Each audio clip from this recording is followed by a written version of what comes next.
Baik, Assalamualaikum warahmatullahi wabarakatuh. Selamat datang di Gizi dalam Daur Kehidupan, topik yang keenam, gizi anak balita. Jadi ini merupakan lanjutan dari kemarin, gizi pada bayi, seperti itu ya. Nah, nanti akan kita bahas tentang tumbuh kembang balita, kebutuhan gizi balita, dan tantangan pemberian makan pada balita. Nah, siapa yang disebut anak balita? Jadi dalam bahasa Indonesia, yang disebut balita merupakan singkatan dari bawah 5 tahun, sehingga anak balita merujuk pada anak-anak dengan usia di bawah 5 tahun. Nah, tapi kalau dalam bahasa Inggris, buku-buku referensi dalam bahasa Inggris, usia balita itu dibagi menjadi dua kelompok. Yang pertama toddlers atau anak usia 1 sampai 3 tahun atau preschool age children. Jadi anak usia 3 sampai 5 tahun. Jadi beda ya antara di mana di Indonesia dan di luar gitu. Nah, biasanya ini di luar nanti terkait dengan biasanya mereka memberikan rekomendasi atau referensi itu berdasarkan rentang ini. Nah, apa pentingnya gizi bagi anak balita? Jadi yang pertama, kecukupan zat gizi sangat penting bagi tumbuh kembang balita yang optimal. Jelas ya, jadi memang gizi itu sangat penting di semua daur hidup, terutama pada fase-fase pertumbuhan seperti itu dan perkembangan. Kekurangan gizi pada masa ini akan menghambat perkembangan kognitif anak dan kemampuan eksplorasinya. Jadi memang bukan hanya menghambat perkembangan kognitifnya, tapi juga kemampuan eksplorasi. Misalnya bagaimana rasa ingin tahunya, lalu bagaimana dia mengenal benda-benda di sekitarnya, seperti itu.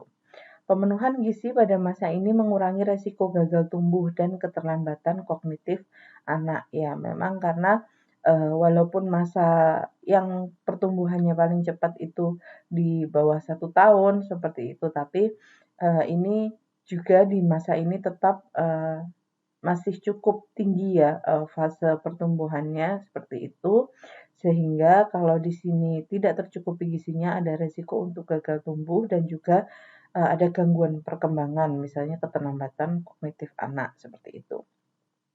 Pada tahap perkembangan ini, balita sudah mulai dapat mengenali suka dan tidak suka, sehingga pendekatan yang sesuai perlu dilakukan untuk memastikan anak tercukupi asupannya gitu. Jadi memang kalau sudah agak besar itu sudah bisa apa ya, sudah punya selera gitu. Jadi misalnya dia suka atau tidak suka, kalau dia tidak suka dia akan menolak seperti itu, sehingga bisa jadi itu berkaitan dengan apa namanya, gizi yang masuk ke tubuh anak tersebut. Nah, ini yang tadi saya sampaikan, jadi sebenarnya masa pertumbuhan pada masa balita ini agak melambat gitu ya dibandingkan pada masa bayi, yaitu di bawah 1 tahun atau remaja. Nanti kalau pubertas dia akan apa namanya, meningkat lagi gitu, rata pertumbuhannya. Nah, kalau berat badan itu rata-rata pertambahannya adalah 1,6 sampai 3,9 per tahun. Pertambahan tinggi badan rata-rata adalah 5 sampai 9 cm per tahun. Lalu pada masa ini ada penyesuaian proporsi tubuh ke arah manusia dewasa gitu. Jadi apa namanya? Memang ketika sudah lepas dari 1 tahun itu nanti apa proporsi tubuh anak itu akan lebih menyerupai manusia dewasa. Misalnya pertumbuhan kepalanya melambat, jadi nanti proporsi kepala dan badan itu sudah mulai seperti manusia dewasa. Kepalanya lebih kecil, badannya lebih besar, seperti itu. Nah, ini kita bisa lihat kalau di apa kurva ini, di sini bisa terlihat bahwa memang apa ya kurva yang sangat tinggi lajunya itu adalah yang di 0 sampai 1 tahun gitu ya. Jadi di sini memang cukup apa ya namanya cukup pesat gitu pertambahan tinggi badannya. Nah, nanti mulai 1 tahun itu sudah mulai melandai gitu ya, sudah mulai melandai dan nanti akan berlanjut sampai ke usia 5 tahun. Nah, ini kalau kita lihat dari grow chart-nya, maka istilahnya adalah lokasi pertumbuhan tinggi badan untuk usia 1 sampai 5 bulan itu plotnya di dalam kotak merah ini, gitu. Ini hanya untuk memperjelas saja.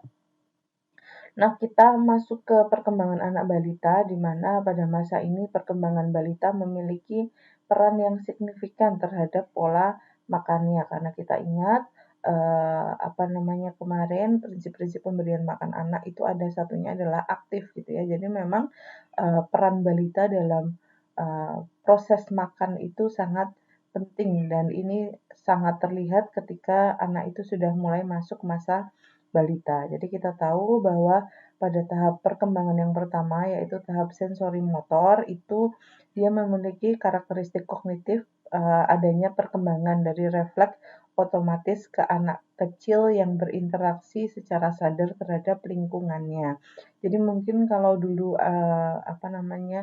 respon-respon yang diberikan bayi itu adalah refleks otomatis. Nah, kalau sekarang dia memang sudah secara sadar berinteraksi terhadap lingkungannya seperti itu, mulai mengenal seperti itu.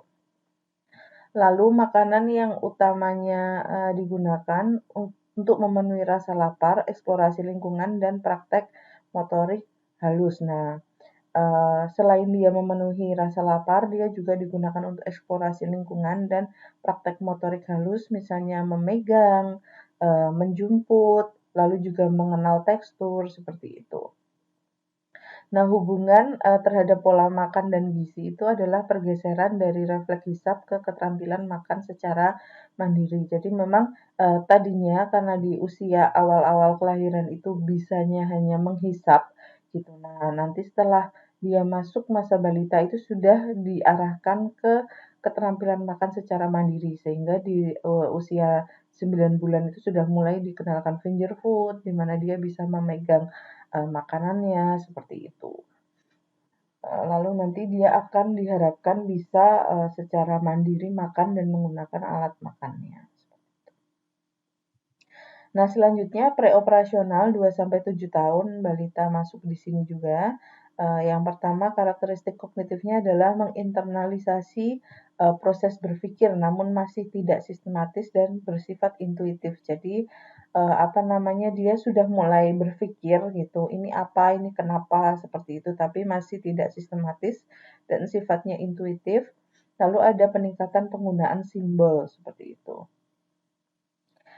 Hubungannya terhadap pola makan dan gizi adalah berkurangnya proses makan sebagai perhatian utama. Jadi di atas 2 tahun itu memang dia, sudah tidak, fokus pada makan gitu, bukan hanya makan yang ingin dia kerjakan, tapi juga ada sosialisasi, bahasa, dan perkembangan kognitif gitu. Jadi misalnya dia berkenalan dengan teman, mengenal temannya, mendengarkan temannya, dan lain-lain seperti itu. Lalu makanan dideskripsikan dalam warna, bentuk, dan jumlah walaupun anak belum dapat mengklasifikasikan kelompok makanan. Jadi ini misalnya kalau dilihat itu anak sudah tahu misalnya pepaya warnanya apa, seperti itu, wortel warnanya apa, tapi dia belum bisa mengklasifikasikan apakah ini sayur, apakah ini buah, misalnya nanti semakin besar dia semakin bisa mengkelompokkan seperti itu. Nah, ini preoperasional juga, karakteristik kognitifnya adalah penalaran didasarkan pada penampilan dan sifatnya. Kebetulan, jadi dia bukan yang memang sudah bisa berpikir maksudnya nalar secara memang dia sudah nalar, tapi ini sifatnya adalah kebetulan dan penalaran atau pemahaman didasarkan pada penampilan apa yang dia lihat.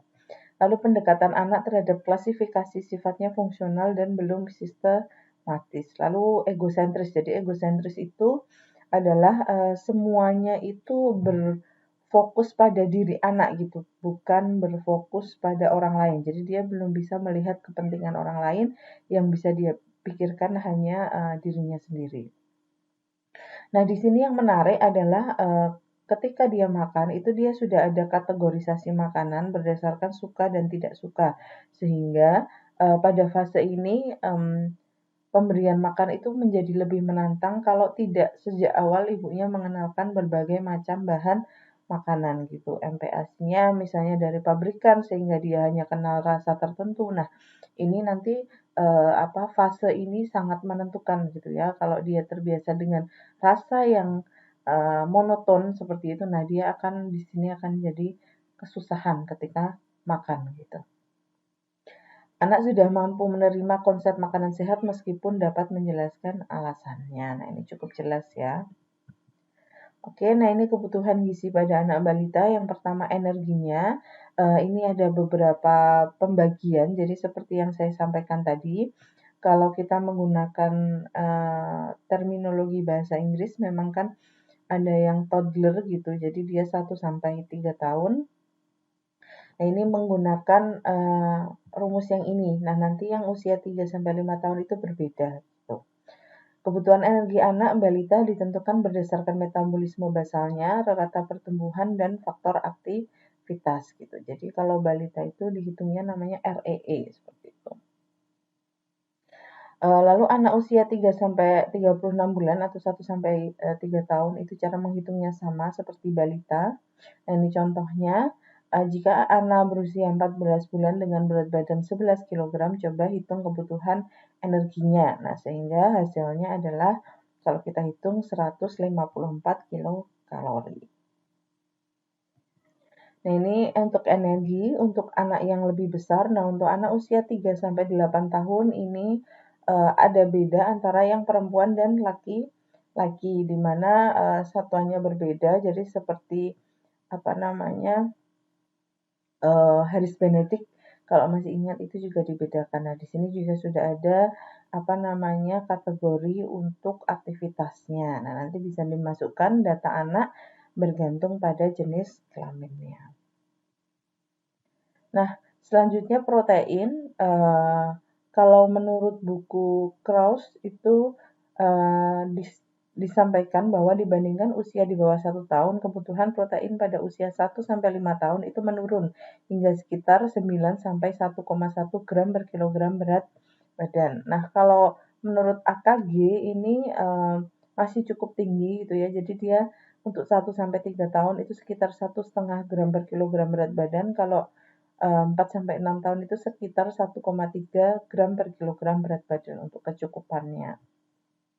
Nah, ini apa namanya, kalau menurut buku juga ini ada beberapa kategori juga. Nah, ini yang 1-3 tahun itu 1,05. Nah, kalau sudah 4-8 tahun itu sekitar 0,95. Jadi ini berdasarkan beberapa buku yang berbeda gitu. Nah, silahkan bisa digunakan mana yang teman-teman ikuti seperti itu. Nah, ini untuk kebutuhan zat gizi makro, jadi usia 2-3 tahun itu kalau lemak itu 30-35, kalau sudah agak besar itu sudah agak turun gitu ya, 25-35%. Karbohidratnya adalah 45-65 dari total energi.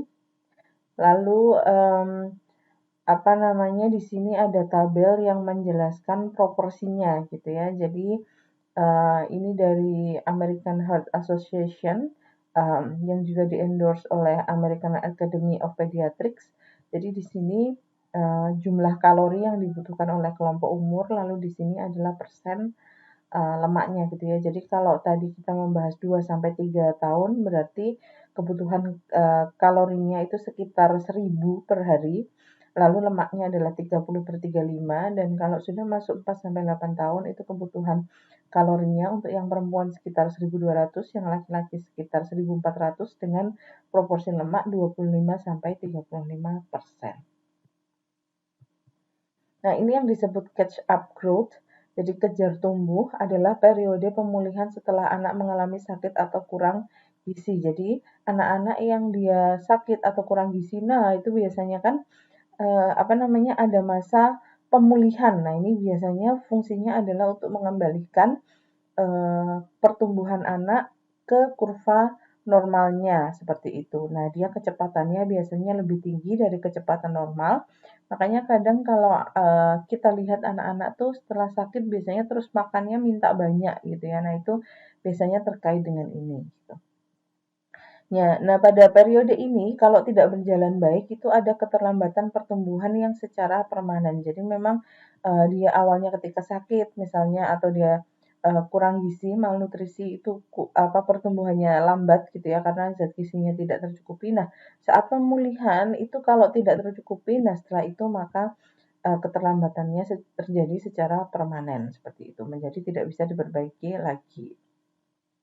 Nah, kebutuhan gizi disesuaikan pada tahap kejar tumbuhnya. Kebutuhan paling tinggi terjadi pada awal proses, di mana dia peningkatan berat badan itu lebih cepat gitu ya, sehingga dia butuh lebih banyak energi. Nah, ini bisa kita lihat, misalnya ada kondisi dia itu sakit atau apa, sehingga dia berat badannya itu di bawah persentil men 3 gitu, di bawah sorry, di bawah apa namanya Z skor men 3. Nah, setelah itu dia akan mengejar gitu. Nah, ini yang catch up growth ini kebutuhan gizinya harus dicukupi sehingga dia bisa mengejar untuk bisa kembali ke kurva pertumbuhan normalnya.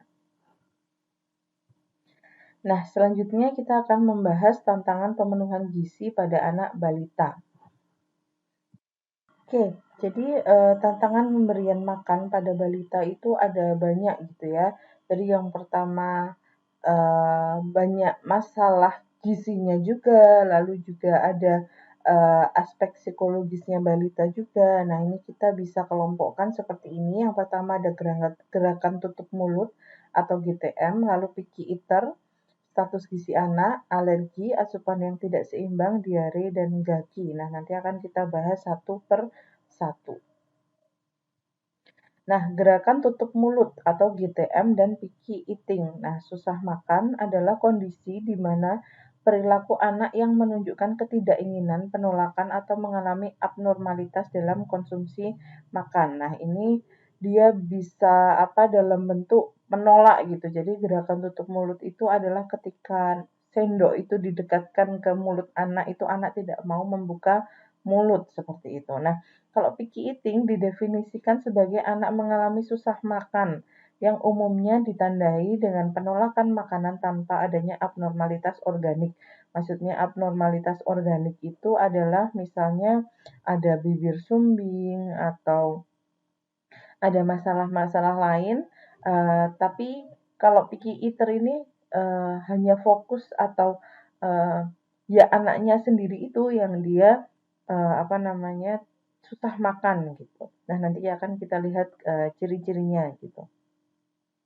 Nah, faktor resikonya di sini saya tuliskan yang pertama pola makan ibu yang kurang baik. Nah, ibu-ibu yang pola makannya kurang baik itu juga cenderung menurunkan ke anaknya seperti itu. Misalnya ibunya lebih suka junk food, nah maka anaknya juga akan cenderung ke sana gitu. Sehingga dia kalau diberikan sayur atau buah itu terus tidak minat makan gitu. Lalu cara pemberian makan, nah ini kemarin kita belajar tentang cara pemberian makan aktif dan responsif pada anak-anak yang sering dipaksa, yang sering ada tekanan untuk makan. Nah, itu biasanya dia justru akan memunculkan picky eater gitu ya, picky eating. Jadi dia terus jadi malas makan, menolak dan lain-lain. Nah, tidak ASI eksklusif dan pemberian MPASI sebelum 6 bulan ini juga menjadi faktor resiko gitu ya. Nah, ciri-ciri picky eater itu yang pertama cepat merasa kenyang. Jadi makan sebentar udah kenyang misalnya. Lalu makan dengan lamban. Nah, makan dengan lamban ini bisa juga dia itu tidak dikunyah atau tidak ditelan. Jadi dihisap gitu ya di mulut gitu, tapi tidak mau segera menyelesaikan. Lalu rewel dalam memilih makanan itu misalnya dia diberikan sayur nggak mau, diberikan apa tidak mau gitu. Jadi dia punya kriteria makanannya sendiri yang kalau bukan itu dia tidak mau makan gitu. Yang keempat adalah sulit menerima dan menikmati makanan. Jadi memang setelah dia dihidangkan makanan itu dia sulit untuk menerima dan dia terlihat tidak menikmati proses makan itu. Jadi seolah-olah makan itu adalah hal yang tidak menyenangkan bagi dia gitu. Nah, ini bisa dilihat contoh reaksinya ya, ada yang dia menangis, ada yang dia aduh nggak mau makan kalau sayur seperti itu. Nah, yang ini cuma dilihatin, nggak dimakan, yang ini marah, yang ini malah ditumpah seperti itu. Nah, yang ini sedih gitu. Jadi memang gejala-gejala seperti ini muncul kalau memang anak itu punya picky eating gitu ya. Nah, ada juga yang namanya asupan tidak seimbang. Jadi, ini adalah laporan dari UNICEF, Bappenas, dan Kemenkes yang menyatakan bahwa anak Indonesia pada masa MPASI usia 6 sampai 24 bulan di Indonesia itu tidak mengkonsumsi makanan yang cukup beragam. Sebesar 28% anak juga tidak tercukupi frekuensinya. Jadi kita ingat kemarin di materi sebelumnya ada ya disebutkan bahwa satu hari itu anak-anak itu berapa kali makan seperti itu. Nah, itu ternyata 28% itu tidak mencukupi frekuensi itu. Lalu Arini et al. Menyebutkan bahwa frekuensi dan jumlah konsumsi pangan bersumber hewani, buah, dan sayur pada anak di bawah 5 tahun masih rendah dan merupakan salah satu faktor resiko defisiensi mikronutrien. Jadi memang di sini di Indonesia itu memang konsumsi pangan hewani, buah, dan sayur itu masih sangat rendah gitu. Jadi anak-anak itu beresiko untuk mengalami defisiensi mikronutrien karena keseimbangan pangannya tidak baik gitu ya. Nah, kita ingat kembali tentang malnutrisi ini bahwa Indonesia itu mengalami 3 masalah gizi secara sekaligus, yaitu gizi kurang, gizi lebih, dan defisiensi mikronutrien. Tadi sudah sedikit disinggung di slide sebelumnya. Jadi ini pernah saya tampilkan juga di seminar gizi ya.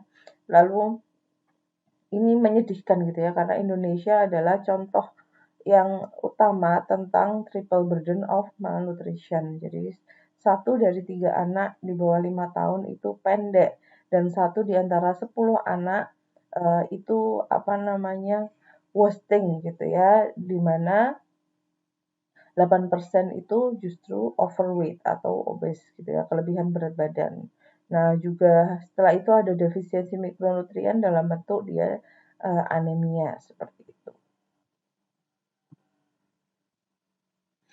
Nah, jadi ini jadi PR kita bersama ya, bahwa memang masalah gizi di Indonesia masih cukup tinggi, cukup banyak dan tinggi gitu.